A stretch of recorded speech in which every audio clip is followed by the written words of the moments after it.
ভাই আপনি নিরাপত্তা দেখলাম যে বুলেট প্রুফ জ্যাকেট করেছে, সেক্ষেত্রে নিরাপত্তা আসলে আমি ইতিমধ্যে অনেকগুলো ফোন আমার কাছে আসছে, বিভিন্নভাবে ফোন আমার কাছে আসতেছে।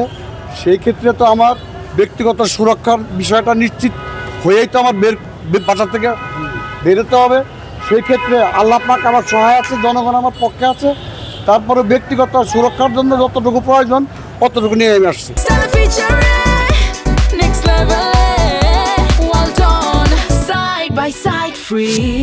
আজকে নির্বাচনের প্রচারণার প্রথম দিন।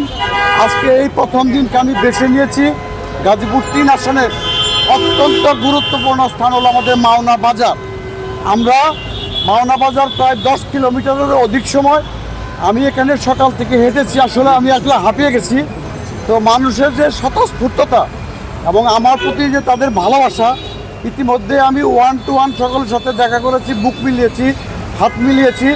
অত্যন্ত আমি আজকে মাওনা চৌরাস্তা ঘোরার পরে আমার একটা নতুন অভিজ্ঞতার এখান থেকে জন্ম হলো। সেটা হলো মাওনাবাসীর ভালোবাসায় আমি মনের দিক থেকে আমি নিশ্চিত ইনশাল্লাহ আগামী 12 তারিখে আমার বিজয় ইনশাল্লাহ ঘোরামার্কার পক্ষে ইনশাল্লাহ হবে। সকলকে ধন্যবাদ। আসসালামু আলাইকুম। আচ্ছা, এই অঞ্চলটা তো হচ্ছে ইন্ডাস্ট্রি জোন, জি। সেই হিসাবে যদি বিজয়ী হন সেক্ষেত্রে শ্রমিকদের জন্য আপনার কি থাকবে? গাজীপুর 3 আসন গুরুত্বপূর্ণ।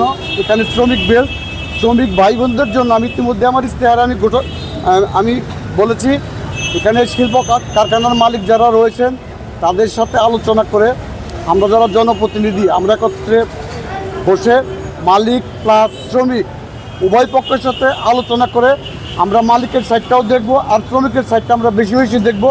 সেই ক্ষেত্রে আমার একটা বক্তব্য আছে, সেটা হলো যে আমি নির্বাচিত হতে পারলে ইনশাল্লাহ আমি আপনার শ্রমিক ভাই বোনদের জন্য ইন্ডাস্ট্রির সম্পূর্ণ বাউন্ডারির ভিতরে আমি শিল্পপদ্ধতির সাথে আলাপ করে আমি ডরমেটরির ব্যবস্থা করব এবং যাতায়াতের জন্য শতভাগ যোগাযোগ ব্যবস্থা আমি নিশ্চিত করবো ইনশাল্লাহ।